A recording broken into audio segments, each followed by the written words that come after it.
하나님의 말씀은 시편 128편의 말씀으로 함께 보겠습니다. 시편 128편입니다. 1절부터 우리 6절까지 한 절씩 읽도록 합니다.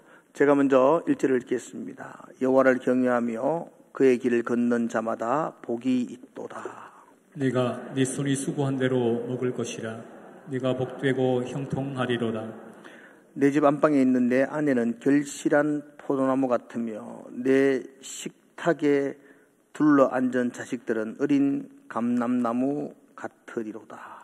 여호와를 경외하는 자는 이같이 복을 얻으리로다. 여호와께서 시온에서 내게 복을 주실지니라. 너는 평생에 예루살렘의 번영을 보며 내 자식의 자식을 볼지어다. 이스라엘에게 평강이 있을지어다. 아멘. 오늘 주일이 저희 교회에서는 어버이 주일로 지킵니다. 여러분, 작년 어버이 주일 때 제가 퀴즈를 하나 내었었는데, 엄마라는 이름의 뜻이 뭔지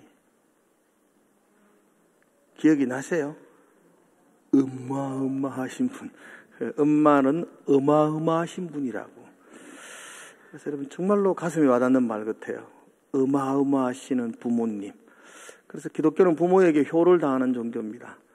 몇몇 잘 모르는 분들이 뭐 제사도 안 드리는, 조상도 모르는 그런 종교라고 폄하하기도 하지만, 여러분, 죽어서 제사상에 진수성찬 차리는 게 뭐가 효가 되겠습니까, 여러분들? 그냥 살아 생전에 그냥 맛있는 거 함께 나누고, 즐거운 곳에 함께 여행하고, 한 번 더 찾아뵙고, 인사하고, 그게 효죠, 효. 그러므로 우리 기독교는 정말 효를 우선으로 하는 종교입니다. 내 부모를 공경하라. 그렇게 거듭거듭 말씀하시고 계명으로 약속하셨습니다. 자, 오늘 옆에 분들에게 한번 인사합시다. 효자 되십시오. 효부 되십시오. 그렇게 되십시오. 예. 한편 저희 교회는 오늘 123번째 생일을 맞이합니다. 우리가 123번째 생일이거든요. 즐겁죠. 123년 동안 여기까지 오기까지 수많은 선배들의 헌신과 눈물과 기도가 있었습니다. 저희 교회는 1901년도 정말 선교사님에 의해서 교회가 시작되어져서 역사에 보면 1904년도에 모였던 분들이 교회를 세워서 설립 예배를 드렸고, 그때부터 지금까지 수많은 어려움 속에서도 일제시대와 6.25의 동난을 겪으면서도 아름답게 세워졌었고, 특히 일제시대 때 저희 교회는 교회를 선교했던 중심에 섰던 14분이 감옥에 가는 그런 사건도 있었고, 그 일로 인해서 교회가 한동안 폐쇄가 되었어요. 그러니까 폐허처럼 교회를 다 폐쇄해가지고 교회에 있는 모든 기물들과 또 교회 안에 있는 서류들이 다 소각이 되어서 저희 교회는 초창기부터 1953년도까지의 모든 기록들은 사실 다 사라지고 없어요. 6.25 동란이 지나고 난 이후에 새롭게 역사를 조금씩 적어 놓았던 기록들만 보유하고 있습니다. 3번에 걸쳐서 교회를 지었죠. 그죠? 봉해동에 있는 교회. 우리 장로님들 중에 연세 많으신 분들은 그 교회에서 예배드리고 그 교회에서 자랐던 분들도 있답니다. 늘 기억하고 있는 그 봉해동 동리안에 있는 교회.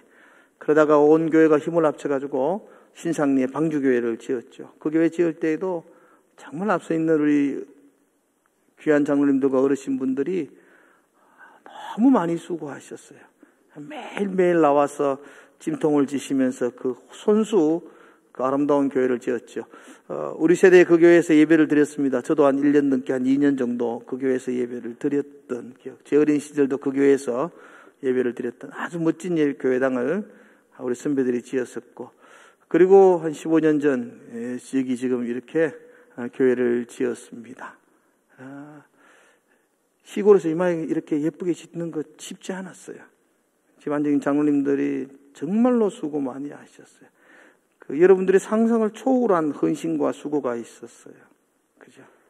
우리 교회가 이거 짓고 나서 빚이 48억이었다 소리 들었죠? 그 당시 48억 굉장히 했더랬습니다. 매달 이자만 나가는 게 2,500에서 3,000 정도 이자만 나갔다고요. 매달 이자만. 그 농협 직원 몇 명을 우리가 월급을 계속 주면서 그렇게 여기까지 왔었어요. 지난달 당회 보고서 보니까 이제 빚이 거의 없어졌어요. 할렐루야 아닙니까? 그냥 어떻게 했는지 모르겠어요. 그 돈을 어떻게 갚았는지 모르겠어요. 근데 지금은 이제 빚이 영 없는 건 아니고 한 자릿수로 떨어졌어요. 여러분 48억에서 한 자릿수 9억대로 떨어졌다니까요. 놀라운 일이에요. 제가 교회 짓고 나서 재직회 할 때 우리 어느 집사님이 저보고 그러더라고요. 목사님 빚이 48억인데 목사님 계획이 있으시냐고. 근데 내가 솔직히 말했어요. 나 계획 없다고. 10년 후에 말씀드리겠다고 계획은. 지금은 버티고 견디는 게 믿음이라고. 우리 그래 버텼습니다. 우리 그래 10년 동안 버텼고 10년 지나고 나니까 눈에 좀 보이기 시작하고 계획을 잡고 지혜까지 달려왔더랬어요. 여러분 모두가 수고하셨지만 정말 앞서 있는 분들이 교회를 이렇게 세워나가기까지 정말로 많은 수고와 헌신을 하셨어요. 자신의 가정을 돌아보지 않고 모든 것을 헌신함으로 이렇게 세워주셨다고 생각되어서요. 제가 박수 한번 드리고 싶어요. 앞서 있는 분들 수고 많았습니다. 감사드립니다. 123년 지금까지 우리 믿음의 선배들이 눈물과 헌신과 기도로 여기까지 달려왔어요. 그리고 그 믿음의 바톤을 우리가 이어받아서 우리가 지금 이제 다음 세대에게 이 믿음의 바톤을 줘야 돼요. 그런데 우리가 바톤을 떨어뜨린다면, 우리가 그 믿음의 바톤을 놓쳐버린다면 그동안의 모든 수고들이 참 허무하게 되잖아요. 우리가 달려와서 믿음의 바톤을 전달해 줄 다음 세대가 없다면 너무나 슬픈 일 아니겠습니까? 그래서 우리가 우리의 다음 세대들을 세우는 일에 우리 모두가 마음을 다하고 있습니다. 우리 선배들이 눈물과 헌신과 기도로 여기까지 왔기에 이제 우리가 눈물과 헌신과 수고로 다음 세대에게 믿음의 바톤을 물려줘야 되겠다. 그런 마음 가졌으면 참 좋겠습니다. 예배분들에게 한번 인사합시다. 생일 축하합니다. 그렇게 인사하시고요. 잘 물려줍시다. 그렇게 인사합시다. 생일 축하합니다. 잘 물려줍시다. 제가 오늘 설교 제목을 가장 소중한 곳에서 가장 중요한 일을 하십시오. 이렇게 정했습니다. 한번 같이 해볼까요? 시작. 가장 소중한 곳에서 가장 중요한 일을 하십시오. 우리 총회 공간에는 어버이 주일도 없어요. 우리 교회 설립주일도 없고, 그래서 총회 공간은 오늘이 가정회복 주일입니다. 그래서 가정회복의 공간을 준비해 놓았기 때문에 그 공간대로 좀 진행을 하려고 합니다. 그래서 오늘 설교 제목이 가정사랑에 대한 주제를 가지고 시편 128편의 말씀을 이렇게 읽었습니다. 가장 소중한 곳에서 가장 중요한 일을 하십시오. 가장 소중한 곳이 어딘지를 모르고 또 그곳에서 해야 될 가장 중요한 일이 무엇인지를 모른다면 사실은 우리의 시간을 허비하는 인생이 되고 말 겁니다. 그래서 우리가 살아가는 동안에 정말 우리에게 가장 소중한 것이 어디이며 그 속에서 해야 될 가장 중요한 것이 정말 무엇인지를 아는 게 아니고 정말 가슴으로 느껴서 한번 실천을 해보는, 그래서 가정을 회복하는 그런 시간들을 가졌으면 참 좋겠습니다. 먼저는 가장 중요한 것이 어디 있는가? 이제 눈치를 다 채쳤죠. 우리에게 가장 중요한 것이 어디일까요? 중요한 곳이 많습니다. 많은데 가장 중요한 것이 어디 있냐라고 말하면 가정입니다. 가정은 우리 공동체의 가장 근본이 되는, 가장 기초가 되는 공동체입니다. 피라미드를 말하면 가장 밑바닥을 구성하는 것이 가정입니다. 이 피라미드의 가장 밑바닥이 흔들리면 위에 있는 사회, 국가 다 흔들리게 되어져 있습니다. 그러므로 가정이 틈이 없어야 됩니다. 가정이 건강해야 되고, 가정이 잘 세워지면 피라미드가 건강하게 세워질 수가 있습니다.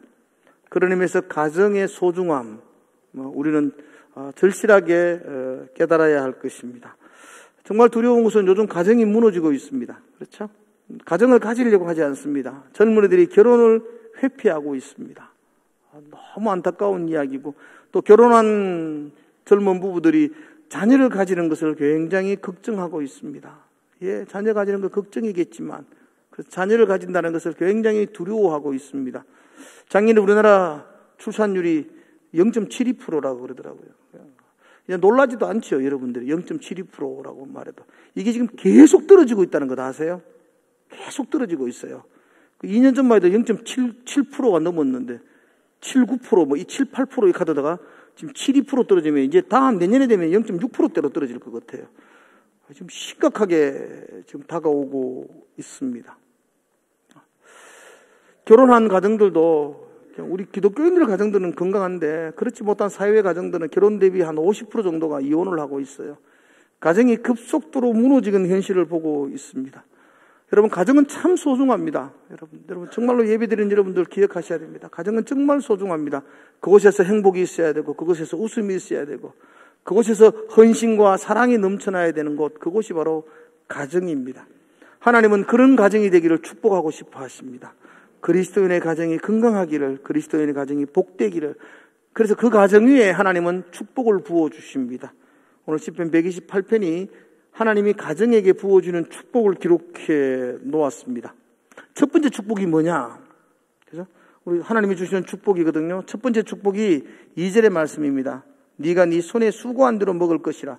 예, 첫 번째 축복은 수고한 대로 먹는 축복입니다. 한번 따라합시다. 수고한 대로 먹는 축복.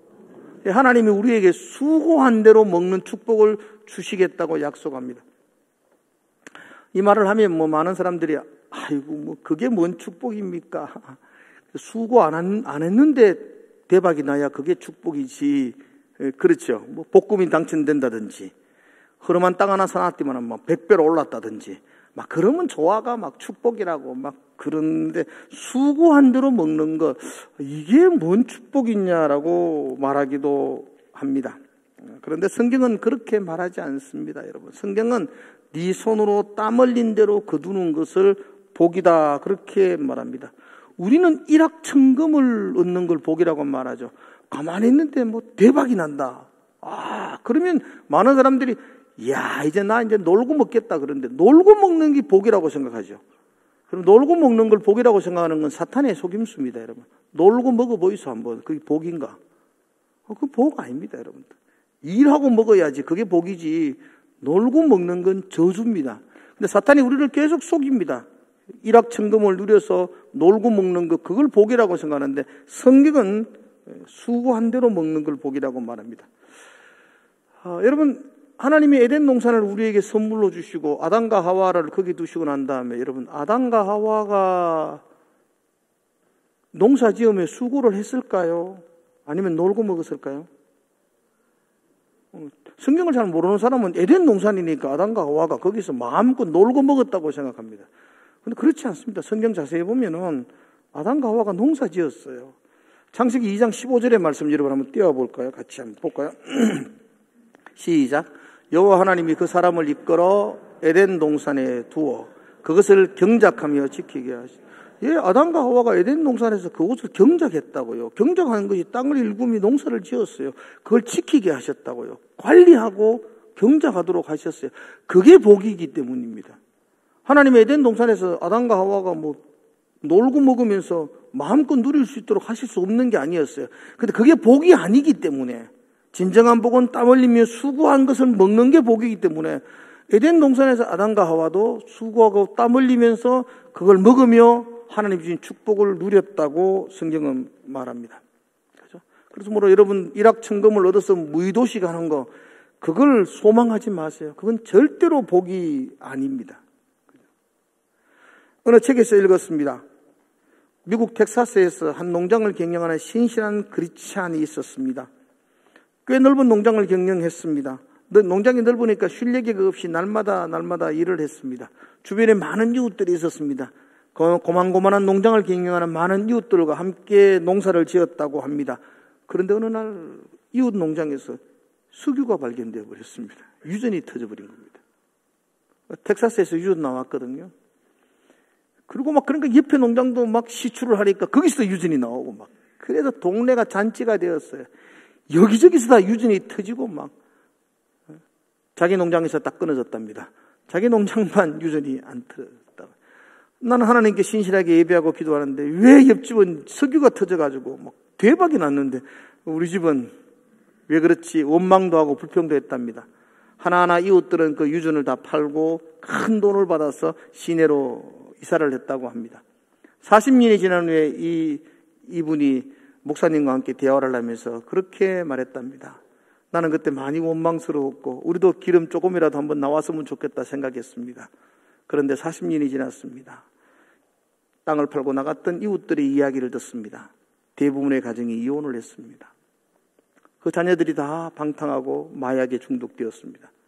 무의도식하고 너무 많은 갑자기 많은 돈이 나니까 감당을 하지 못해서 놀고 먹으면서 그 가정들이 다 깨어지고 파괴되었습니다.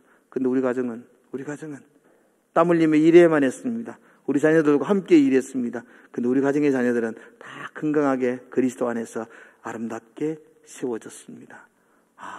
복입니다. 여러분, 땀 흘려 수고한 대로 거두는 것이 복인 줄로 믿습니다. 그래서 그렇게 기도하십시오. 한 방에 그런 기도하지 마시고, 하나님 오늘도 수고합니다. 하나님 이 수고한 대로 먹을 수 있는 복을 우리에게 허락하여 주십시오.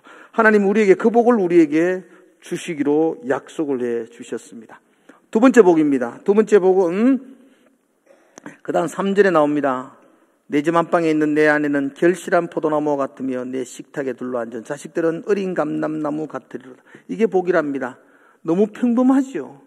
아내가 안방에 있고 아이들이 식탁에 앉아 있는 거, 이건 너무 일상적인 거라서 이게 무슨 복이냐고 생각되어지겠지만, 그런데 그런 일상, 그런 가정의 화목이 복이라고 말합니다. 나는 너희들에게 그 복을 주겠다고 성경이 말씀하고 있습니다.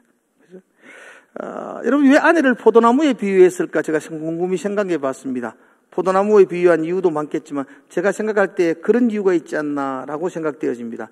여러분, 포도농사 짓는 분이 있지만 포도나무는 지지대가 있어야만이 쓸 수 있고 열매를 맺습니다. 넝쿨 식물이라서 지지대가 없으면 포도나무는 세워질 수가 없습니다. 아내는 안방에 있는 결실한 포도나무, 그 아내에게는 든든한 지지대가 있어야 합니다. 그래야 결실한 포도나무가 됩니다. 그 지지자가 누구여야 될까요? 아버지여야 됩니다. 남편이어야 됩니다. 남편이 든든한 지지자가 되고, 그리고 아내가 넝쿨이 되어서 열매를 맺는 가정, 그 가정이 복이라는 거죠. 식탁에 둘러앉은 어린 감람나무라고 말했죠. 그 어린 감람나무를 원어적으로 표현하면 접붙임을 받아야 될 나무, 이렇게 되어져 있어요. 원감람나무에서 접붙여져야 될 나무가 어린 감람나무라는 것입니다. 원감람나무, 그 아버지에게서 아름다운 접붙임을 일어날 때에 그 어린 감람나무가 열매 맺는 풍성한 나무가 된다는 거죠. 그 아버지가 올바르지 못하면 그 어린 감람나무도 올바르지 않을 겁니다. 그러므로 오늘 3절에서 네 안방에 있는 아내는 결실한 포도나무고 식탁에 둘러앉은 자식들은 어린 감람나무다, 이렇게 말할 때에는 아내와 자녀도 건강한 거지만 그를 지지해 두고 접붙여주는 아버지도 건강한 가정이라는 겁니다. 아버지와 아내, 엄마와 자녀가 건강할 때 그 가정은 다른 뭐로 표현할 수 없는 복된 가정입니다. 하나님은 이런 가정, 이런 복을 우리에게 주겠다고 약속해 주고 있습니다. 또한 하나님이 주시는 가정의 축복, 손으로 수고하는 축복, 화목하고 건강한 가정의 축복도 정말 복이지만, 그리고 진정한 복이 있다면 세 번째 이야기하는 겁니다. 세 번째 이야기는 5절의 말씀입니다. 5절 같이 한번 읽어보겠습니다. 시작. 여호와께서 시온에서 내게 복을 주실지어다. 너는 평생에 예루살렘의 번영을 보며 시온과 예루살렘에서 부어주는 복입니다. 하늘의 신령한 복이라고 말할 수가 있습니다. 시온이 어디입니까? 여러분, 시온은 예루살렘의 언덕인데요. 그 예루살렘의 언덕, 성전이 세워진 언덕입니다. 그 성전에서, 하나님을 만나는 장소에서, 하나님을 예배하는 곳에서, 하나님이 임재하는 곳에서 그 하나님으로부터 부어지는 복, 하늘의 신령한 복입니다. 그죠? 하나님이 부어주시는 복, 이게 성도들에게 주시는 하나님의 복이라고 말씀하고 있습니다. 예, 손으로 수고하는 것도 복입니다. 감사하지요. 가정의 화목과 행복하고 가정이 건강하게 세워지는 것도 복입니다. 그런데 그보다 더 근본적인 복이 있다면 시온에서 부어주는 복입니다. 하늘의 신령한 복. 저는 여러분의 가정에 이런 복들이 넘치기를 축복합니다. 그죠? 하나님과 만남에서 부어지는 복, 하나님과 함께할 때에 누리는 복, 그 복을 맛보는 게 그게 신앙생활일 것입니다. 그죠? 성도는 하나님과 만남을 통해서 복을 받는 자입니다. 예배를 통해서 복을 받는 겁니다. 기도를 통해서 복을 받는 것입니다. 이 예배가 여러분들에게 복된 시간이 되기를 주의 이름으로 축복합니다. 예배가 여러분들에게 기대되는 시간, 예배가 설레이는 시간, 예배가 감격의 시간이 되기를 축복합니다. 그죠? 주일 아침에 일어나가지고 오늘 예배하는 날이야. 그래서 화장하는 것이 막 즐겁고 새 옷을 갈아입는 것이 막 설레이고 그래서 달려오는 시간, 그게 예배의 길을 축원합니다. 저는 늘 예배를 생각하면 가수 이상호 씨가 불렀던 그녀를 만나기 100m 전이라는 노래. 웃는 사람은 우리 세대 사람들입니다. 그 노래는요, 한 줄 한 줄이 구구절절한 겁니다. 새로 산 신발이 어색해 자꾸 소인도에 날 비춰보며. 아시는가 모르겠다. 그 사랑하는 여자친구를 만나러 가는 남자의 그 심정. 그죠? 구두 자꾸 비춰보며 자기 모습 비춰보고 싶은 마음. 여러분, 하나님 만날 때 그런 마음이 있나요? 아침에 주님을 그런 마음으로 달려봤나요? 그게 우리의 마음이어야 되지 않은가요? 그죠? 그럴 때 그 예배를 통해서, 그죠? 하나님이 부어주는 신령한 복이 있다고 말합니다. 그러므로 여러분 예배를 사랑하십시오. 예배를 기대하십시오. 그죠? 예배에 성공하시기를 주의 이름으로 축복합니다. 예배가 여러분들에게 기쁨이 되기를 축원합니다. 그래서 오늘도 오전에 마치고 그냥 부디나게 가지 마시고 밥도 한 그릇 드시고 오후 예배는 우연히 싶어가 한번 보시고, 그죠? 수요일도 있다, 예배 있다는 걸 모르시는 분도 태반 같아요. 수요일도 모여가 예배 드리니까 그냥 한번 오시고, 수요일 예배 끊고 막 그냥 혼자 독거하시는 분이 너무 많은데, 새벽에도 예배합니다.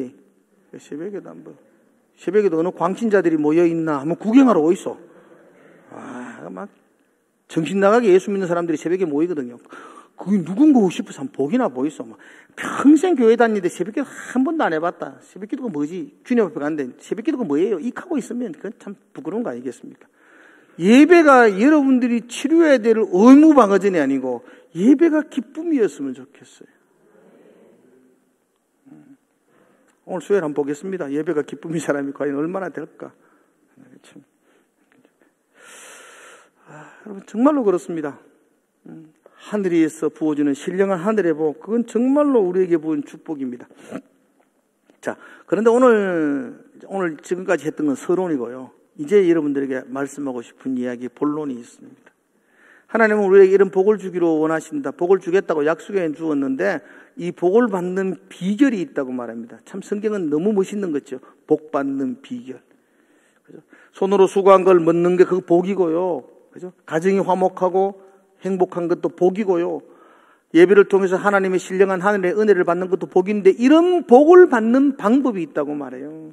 오늘 시편 128편이 1절에서 6절까지인데요. 이 6절까지 짧은 구절 속에서 2번씩이나 반복해서 하시는 말씀이 있습니다.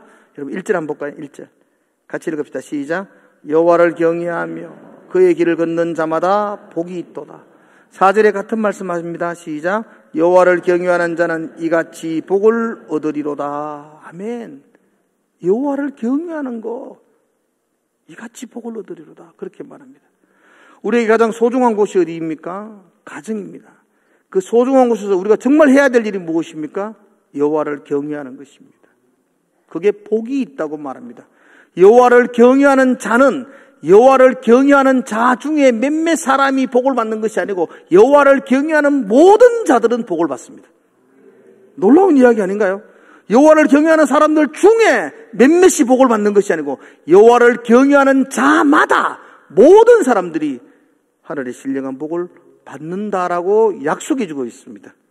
우리는 이 약속을 믿습니다. 성경을 믿습니다. 그러므로 저와 여러분들이 지금 관심을 가지고 지금 붙들어야 될 것이 하나님을 경외하는 것입니다. 하나님을 경외한다는 게 뭘까? 경외한다는 말은 국어사전으로는 존경하고 두려워한다는 말이라고 그렇게 번역해 놓았지만 마음에 확 와닿지는 않습니다. 저는 경외한다는 말을 좀 더 쉽게 설명하면 어떻게 설명할까 고민했습니다. 그러다가 경외한다는 말에 반대되는 개념을 생각해 봤습니다. 하나님을 경외하지 않는 게 뭘까? 여러분 사사기에서 보면 사사기의 중요한 특징이 나옵니다. 혼란과 공허한 그 시대의 중요한 특징을 사사기에서 21장 25절에서 이렇게 말합니다. 그때에 이스라엘의 왕이 없으므로 사람이 각각 자기의 소견에 옳은 대로 행하였더라. 이게 죄입니다. 이걸 하나님을 경외하지 않는 겁니다. 하나님을 경외하지 않는 게 뭐냐? 자기의 소견에 옳은 대로 행하는 것입니다. 하나님을 경외하는 게 뭐냐? 내 소견을 포기하고 하나님의 소견에 순종하는 것입니다. 이게 하나님께 경외하는 것입니다. 하나님께 순종하고 하나님 말씀에 굴복하는 것, 이게 하나님을 경외하는 것입니다. 하나님께 순종하는 자마다 하나님은 복을 주시겠다고 약속하고 있습니다. 하나님을 순종한다는 것은 그분을 나의 삶의 주인으로 인정하는 것입니다. 그분을 나의 왕 삼는 것입니다. 그분 앞에 굴복하는 것입니다. 그분 앞에 머리를 숙이는 것, 그걸 하나님을 주인 삼는 삶, 그것을 하나님을 경외하는 삶, 이렇게 말합니다. 난 여러분들의 주인이 하나님이 되기를 축복합니다. 여러분의 가정의 주인이 하나님이 되기를 주의 이름으로 축원합니다. 그죠? 그분이 나의 왕이 되면 나는 좀 불편한 것 아닌가? 왕이니까 겁나는 것도 아닌가? 근데 성경은 그렇게 말하지 않습니다. 하나님은 우리에게 겁주는 왕이 아니라, 군림하고 지배하는 왕이 아니라 하나님은 우리를 사랑하는 왕이라고 말씀하고 있습니다. 그죠? 하나님이 나를 사랑하십니다. 그러므로 나도 하나님을 사랑합니다.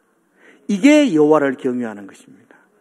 그러므로 여호와를 경외한다는 말을 단 한마디로 표현한다면 하나님을 사랑하는 것입니다. 하나님 사랑하십니까?